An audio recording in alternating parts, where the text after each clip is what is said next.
Before starting off with each topic in the history of modern India, let me take you through a timeline with some important events of modern Indian history to get a sense of the subject at a very broad level.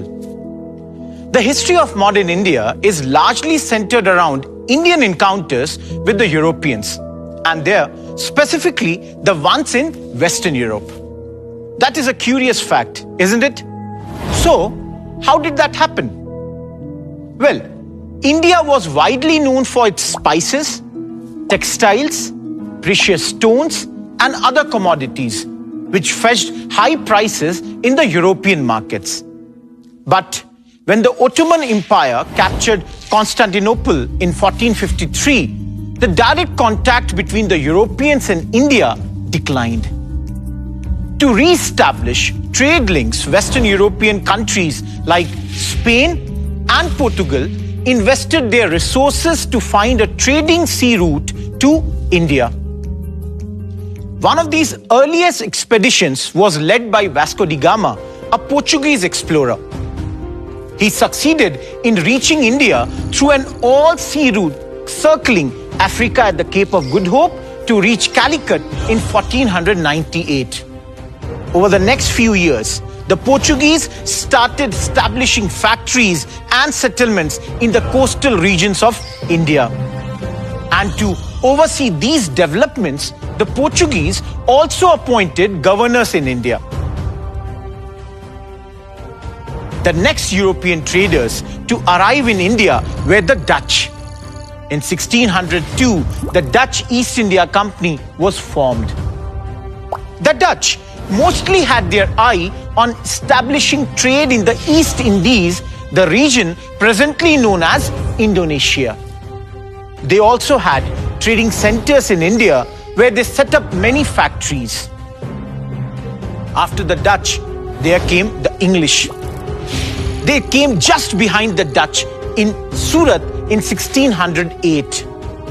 They hoped to establish a textile factory in Surat, but were unsuccessful as the Mughals declined the offer due to the Portuguese influence.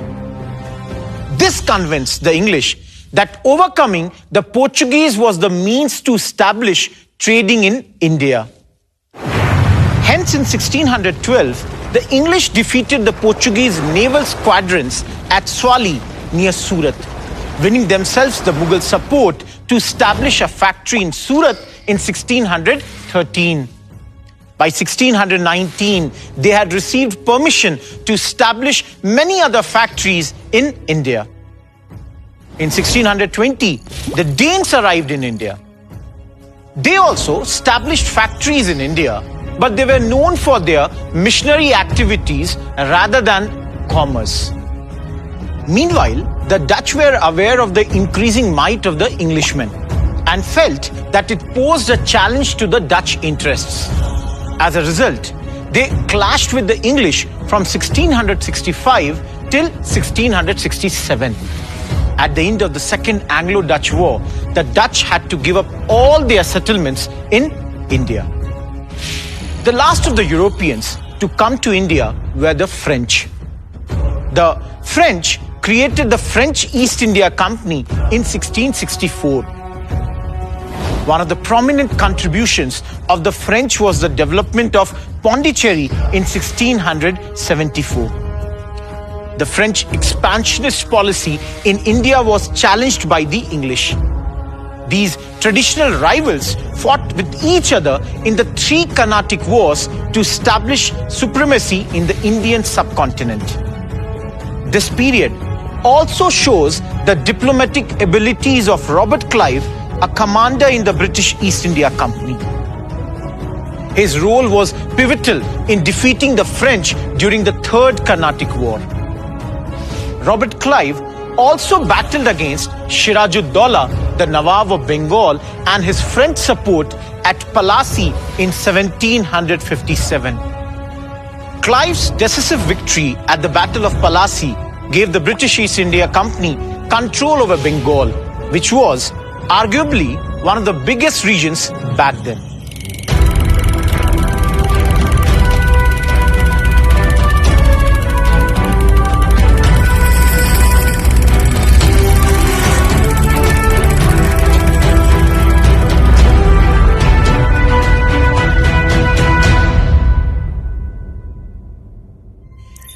The rise of the British in India is often attributed to factors such as their naval superiority, military skill, discipline, and so on.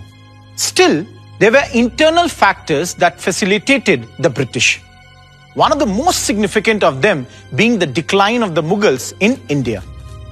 The Mughal Empire had expanded to such an extent that a centralized ruling system was ineffective. The unity and stability of the empire had been shaken up during the long and strong reign of Aurangzeb. Yet, the administration was still quite efficient, and the Mughal army was quite strong at the time of his death in 1707. Many policies launched by Aurangzeb were largely controversial and gave rise to the regional conflicts. Many rulers after Aurangzeb lacked strong leadership qualities and corruption was rampant. To make matters worse, the invasion of Nadir Shah in 1739 and multiple invasions of Ahmad Shah Durrani between the years of 1747 and 1769 left a huge blow on the Mughal Empire.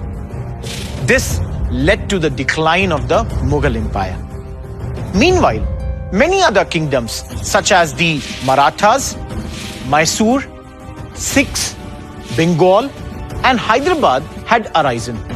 These kingdoms further engaged in succession wars for the Mughal throne. The association of the Europeans in regional politics and the succession wars accelerated the decline of the Mughals. In addition to the decline of the Mughals, winning the Carnatic War and the Battle of Plassey gave the British a stronghold in the subcontinent. Their victories allowed the British East India Company to appoint puppet rulers in Bengal, Carnatic, etc. Bengal, however, was their crown jewel. In 1759, the Dutch and puppet Nawab of Bengal, Mir Zafar, attempted to recover Bengal. But the Dutch forces were bested by the British in the Battle of Chinsura. By 1764, Nawab of Bengal, Mir Qasim, Nawab of Awadh, Shujauddaulah, and the Mughal Emperor Shah Alam II conspired to recover Bengal from the English. The combined army lost to the English in the Battle of Buxar, and the Mughal Emperor became a pensioner of the East India Company. In 1765, the Treaty of Allahabad was signed at the end of this particular war. As per the treaty, Mir Qasim handed over the regions of Midnapur, Bardhaman, and Chittagong to the English for maintaining their army and also permitted duty-free trade in Bengal. Meanwhile, the Mughal Emperor Shah Alam II gave the English the Diwani of Bengal, Bihar, and Odisha. After the Battle of Buxar, the British established a dual form of government in Bengal by which Diwani, or power to collect taxes, was carried out by the company, and the Nizamat, that is, the police and judicial matters, by the Nawab. Essentially, the Nawab had to depend on the English to maintain order and peace in the state. But the dual government system was ineffective, as the Nawab and the company had neglected the public welfare of the state. Hence, when Warren Hastings became the governor of Fort William in Bengal, he abolished the dual government system and remodeled the administration. Warren Hastings was appointed to the role by the Regulating Act of 1773. This act brought about the British government's involvement in Indian affairs in the effort to control and regulate the functioning of the East India Company. It recognized that the company's role in India extended beyond mere trade to administrative and political fields. It introduced judicial reforms as well by setting up the first Supreme Court. Warren Hastings also brought effective means of tax collection between 1772 and 1774. In 1774, he acquired a new title as the Governor-General of British East India Company, supervising all English settlements in India. Meanwhile, in the south, the British might was challenged by the Mysore kingdom led by Hyder Ali and later by his son Tipu Sultan. They fought 4 wars between 1767 and 1799, which are popularly known as the Anglo-Mysore Wars. The British fought the first 2 wars against Hyder Ali. Tipu Sultan continued the war after the untimely death of Hyder Ali during the Second War and faced forces sent by Lord Wellesley in the 4th. From time to time, the neighboring kingdoms such as the Marathas, Nawab of Carnatic and Nizams of Hyderabad aligned with the British to subdue the Mysore rulers. Governor-General Lord Wellesley managed to gain support of the Nizam of Hyderabad through the subsidiary alliance to defeat Tipu Sultan in 1799 and placed a young Wudiyar ruler as their puppet. The subsidiary alliance was a tool introduced by Lord Wellesley during his governorship from 1798 to 1805. According to this system, Indian rulers had to pay a subsidy to the British to maintain the army. In return, the British would protect them from their enemies, both internal as well as external. But through this alliance, Indian rulers also lost their sovereignty over their territories to the British. The Nawab of Awadh was the first ruler to take up the subsidiary alliance after the Battle of Buxar. However, the Nizam of Hyderabad was the first to accept a well-framed subsidiary alliance. Tanjore was another prominent region to become a part of the alliance. The Marathas, they also became victims of this alliance. During the reign of Chhatrapati Shahu Bhosle I, the 5th Chhatrapati of the Maratha Empire, Gaikwads of Baroda, Bhosles of Nagpur, Holkars of Indore, Sindhias of Gwalior, and the Peshwas of Pune came into prominence, and the empire evolved into a confederation. The confederacy was under the Peshwas' rule and worked well until the 3rd Battle of Panipat in 1761. The defeat at Panipat and the death of the Peshwa Madhavrao I in 1772 weakened the control of the Peshwas over the confederacy. While each family ruled independently with a united front against the British, they often tended to quarrel amongst themselves. The Marathas and the British engaged in 3 wars from 1775 to 1818, which let the British control members of the Maratha Empire one by one. Finally, in 1818, the British took control of the Maratha territory and abolished the Peshwaship. Sindh joined the subsidiary alliance in 1839, which gave British considerable control over the region. Although the British had assured territorial integrity to the Amirs of Sindh, they annexed the region after a brief campaign by Sir Charles Napier in 1843.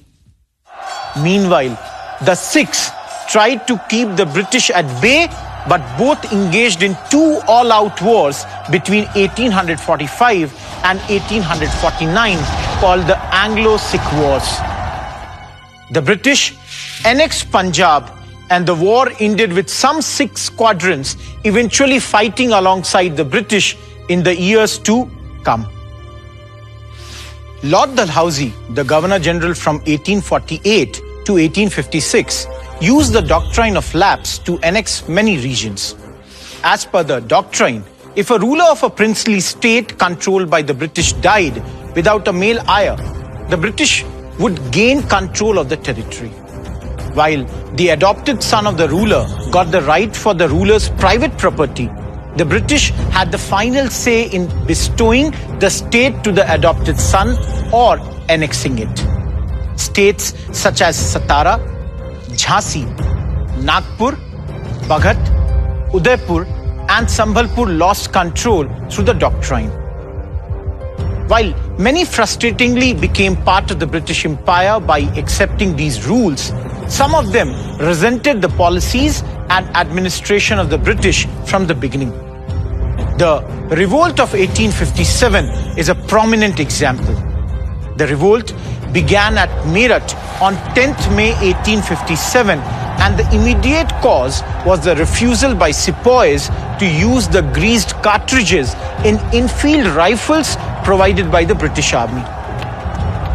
Before this, Mangal Pandey, a sepoy of the 34th Native Infantry, attacked a British officer at Barakpur on 29th March 1857.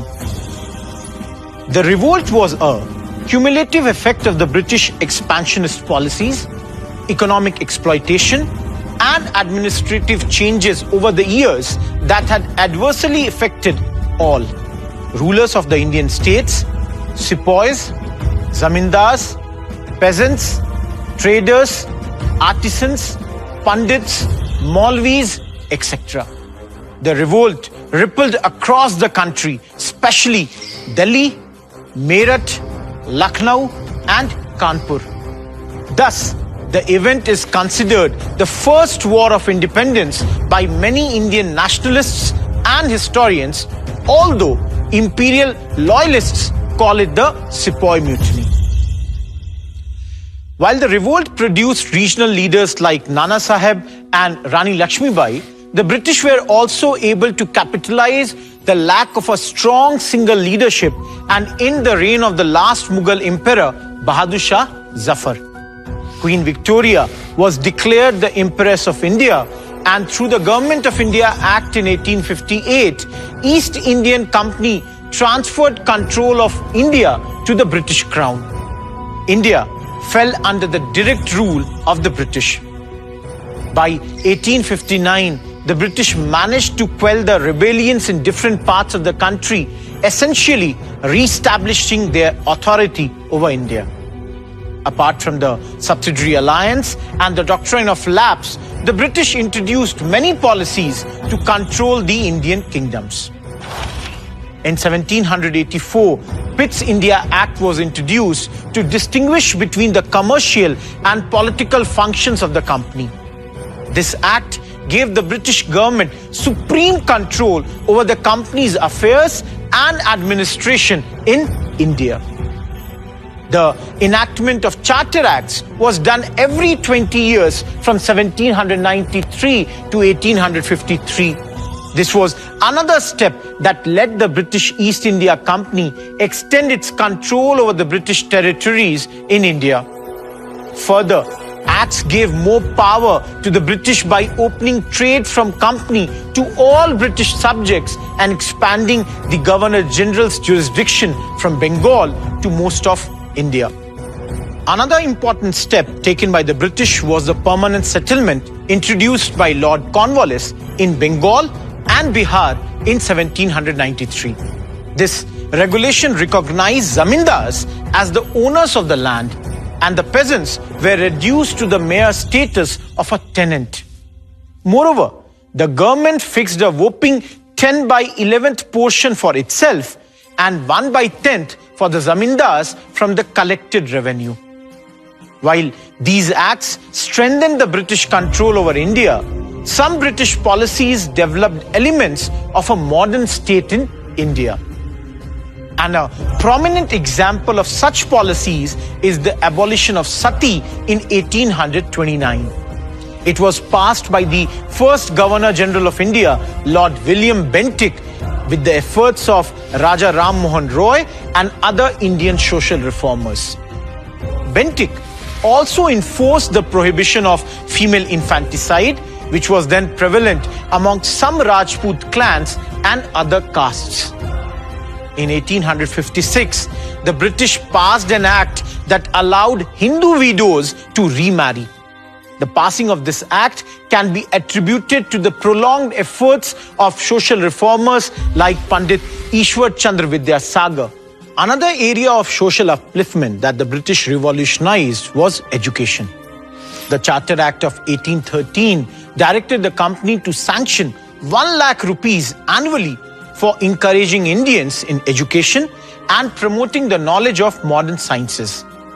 This was further encouraged in the famous Lord Macaulay's Minute of 1835, which favored teaching of Western sciences and literature through the English language alone. Another major impact on education in India was when Charles Wood, the Secretary of State, sent an educational dispatch in 1854. The dispatch suggested that the government of India should take the responsibility of educating the masses in India. It proposed the use of vernacular languages to impart education in primary schools and English as a medium to instruction in higher education. The significance of Wood's dispatch was that it gave the impetus to establish departments of education and universities in Calcutta, Bombay and Madras by 1857.